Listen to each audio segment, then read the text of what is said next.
মানে ও মনে হয় আগে থেকে রেডি ছিল আমাকে এভাবে মারার জন্য।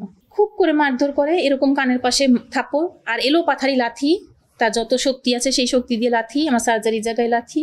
প্রায় সময় বলে যে আমাকে কিছু টাকা দাও, আমি কিছু করব। কি করবা? তোমাকে তো কখনো কিছু করার জন্য বলি না। আমার বিয়ের 2 বছর যে ও বিজনেস করেছে তারপর থেকেই ও বেকার। ও অসুখটা ধরা পড়ার পর থেকেই ও বেকার, ও কোনো কাজ কাম করে না। আর আমিও কখনো ওকে কাজের জন্য ফোর্স করি না যে থাক, অনেক কষ্ট করেছে জীবনে, থাক আর করা লাগবে। আমি যখন বলতাম যে টাকা কিসের জন্য, কি করবা, বলে যে আমি বিজনেস করব। তো আমি বলতাম যে কিসের বিজনেস করবা, তুমি এতদিন ধরে বসা, এখন তুমি কিসের বিজনেসই বা করবা। এক এক সময় এক একটা বিজনেসের কথা বলতো।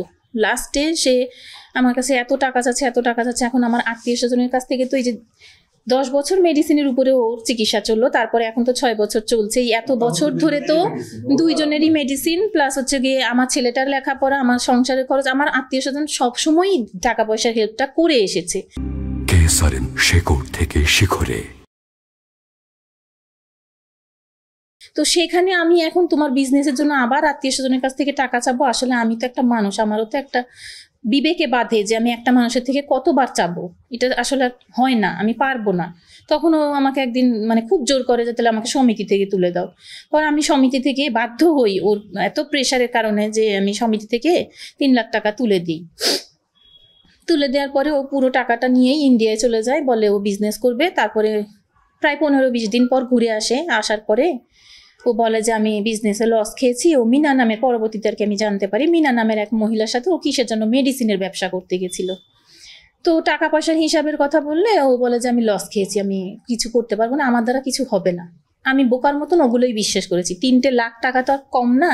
তুমি কোথায় লস খেলা, কি একটা যে ডিটেলস জানা, আমি কখনো জানতেও চাইনি। ও মুখে যেটাই বলেছে সেটাই সবসময় বিশ্বাস করেছি।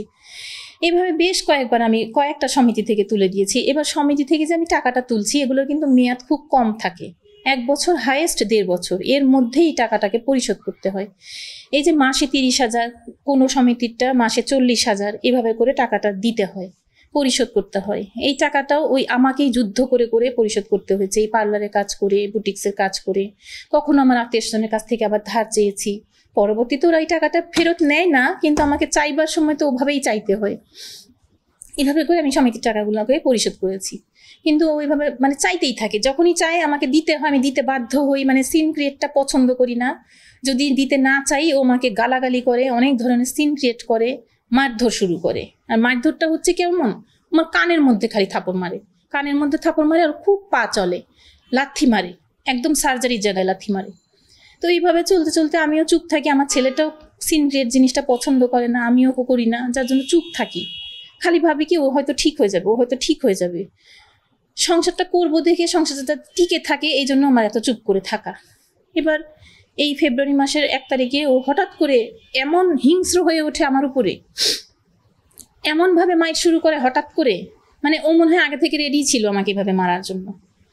খুব করে মারধর করে, এরকম কানের পাশে থাপ্পড় আর এলো পাথারি লাথি, তার যত শক্তি আছে সেই শক্তি দিয়ে লাথি, আমার সার্জারির জায়গায় লাথি, আমার ভাড়াটিয়াদের সামনে সিঁড়ির মধ্যেই লাথালাথি।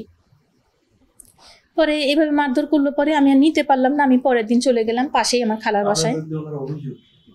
হ্যাঁ, টাকার জন্য। সে আমাকে বলছে যে তুমি আমাকে টাকা দিচ্ছ না কেন, তোমার মা বোনের কাছে এত আছে, আমাকে দিচ্ছে না কেন, আমাকে 10 লাখ টাকা এনে দাও। তার 2 দিন আগেও 5 লাখ টাকা চাইলো, তার কিছুদিন আগে 3 লাখ টাকা আবার চাইলো। এবার লাস্ট ফেব্রুয়ারি 1 তারিখে যখন সে আমাকে মারে, তখন সে পুরোপুরি 10 লাখ টাকা দাবি করছে। 10 লাখ টাকা আমাকে এনে দিতে হবে, এটা তুমি যদি এনে না দাও তাহলে অনেক খারাপ হবে, হ্যাঁ তুমি আমাকে এনে দাও, এনে দাও। আমি যখনই বললাম যে না অসম্ভব, আমি আর পারবো না, ব্যাস তখনই শুরু হলো মারধর।